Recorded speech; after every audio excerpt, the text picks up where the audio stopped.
At the time the A-bomb was dropped, I was 16 and a second-year student of Hiroshima Prefectural Matsumoto Commercial School, which is now Seteuchi High School.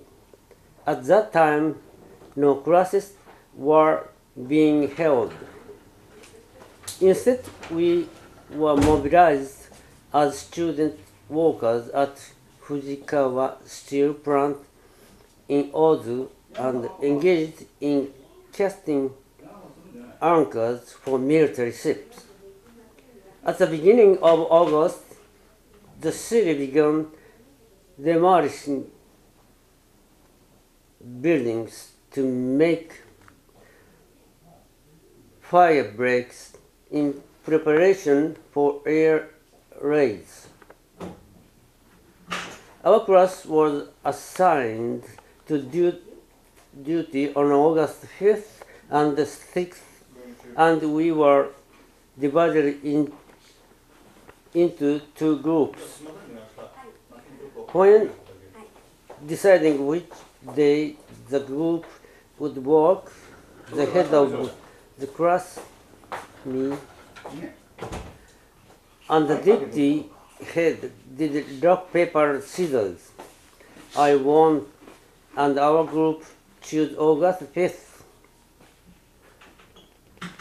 On August 6th, the other group of about 24 students went to the prefectural government building in Kakomachi, located at the southern part of Peace Memorial Park and half a mile away from the hypercenter. On the morning of August 6th, the atomic bomb was dropped and 2/3 of the group were killed on the spot. The rest died within a week. That game of rock, paper, scissors made a difference to our lives and has become a heavy burden over the course of my life. When I attended a class reunion for the first time in 51 years, my classmate asked me why I hadn't come before. Then I at last bared my distressful innermost feelings.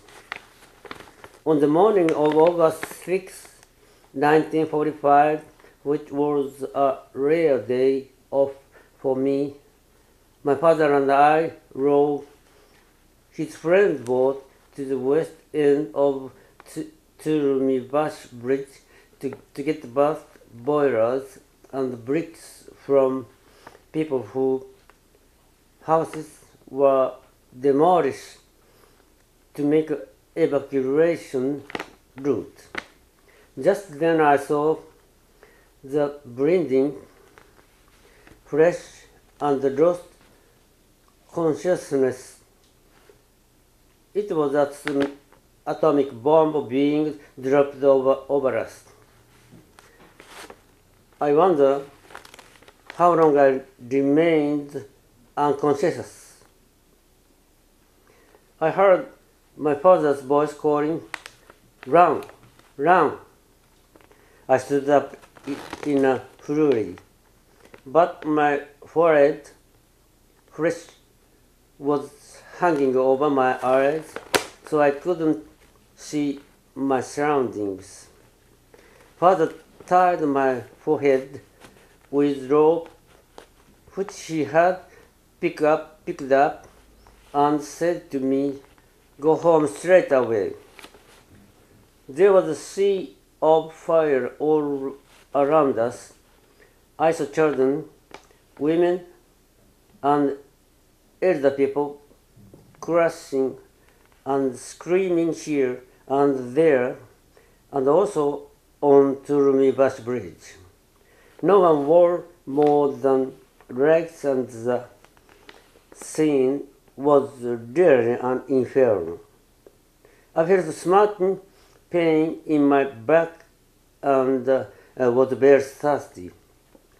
I only remember jumping into the river to flee from the heat, took a gulp of sea water and hurried home without thinking of anything else. When I reached home, I found my house intact and protected from the A-bomb by Mount Ogondan, which shut out the flash. My mother completely lost her head when she saw the extraordinary appearance of me and fetched some talismans from the household altar. Then she placed them all over my burned body and prayed for me. I went into a coma after having used all my energy to escape and mourned in delirium with a fever of nearly 40 degrees Celsius for 10 days.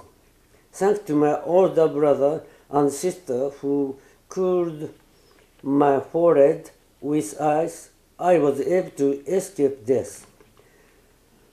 My father and I lost almost all our hair and suffered from continual diarrhea.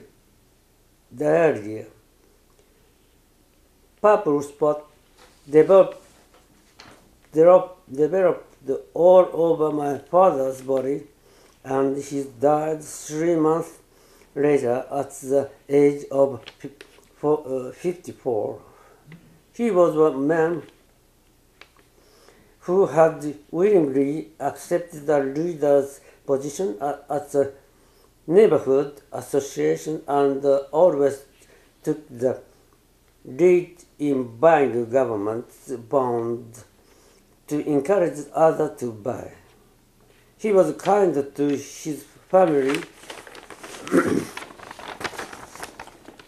and often said, Japan will never lose the war. But after the A-bomb, his personality changed and he became irritable. When he noticed the agonized look in my face due to pain, he always scolded my mother or others around him. I tried to bear in the pain so that he wouldn't get angry. I believe his betrayed confidence in Japan's victory and unbearable pain forced his character to change.